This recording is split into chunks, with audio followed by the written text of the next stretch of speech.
Si jamais le russe ça devient ma troisième langue, je veux surtout pas finir comme ce mec. Je suis interprète. Combien de langues?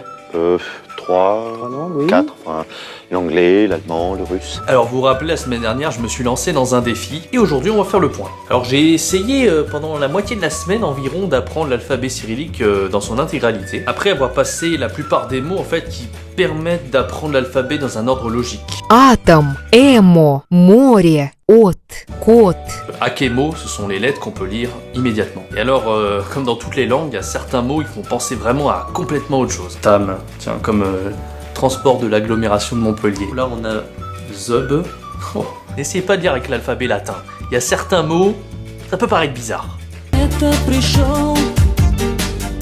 En vérité, ce nom il se prononce Interesna parce que le P se prononce R, le C se prononce S et le H se prononce N. Je sais, c'est pas très facile. Ensuite, il est important d'utiliser ce qu'on appelle des moyens mémotechniques. On nous en donne quelques-uns dans l'application, mais que j'ai trouvé vraiment pas mal. Le son tche qui ressemble à une chaise à l'envers. On a le son je qui ressemble à deux dents du haut et du bas qui se touchent. J'ai beaucoup aimé le moyen mémotechnique du miroir parce que si on regarde bien, on voit bien un i des deux côtés. Après, j'ai mes petits moyens mémotechniques personnels. Et tu crois que tu vas réussir à parler russe comme ça? Ce signe-là qui se prononce you ressemble beaucoup à celui en coréen également. En ce qui concerne la fusion du tche et du che, cette lettre je trouve ressemble beaucoup à la fourche de Willy dans les Simpsons. J'ai jamais vu des moyens mémotechniques aussi misérables. Après quelques jours, je savais parfaitement utiliser l'alphabet cyrillique et le lire. J'ai appris les chiffres de 1 à 10 en russe cette semaine. Et j'ai aussi appris quelques expressions de base. Gdzie żyjesz? Tri откуда? Skolko stoit? Что ты об этом думаешь? Можешь звать меня Jérémy. Думаю, что это очень интересно. Ouais, et ensuite, j'ai fini la semaine par les mots transparents entre le français et le russe. Qu'on a des mots comme mignou,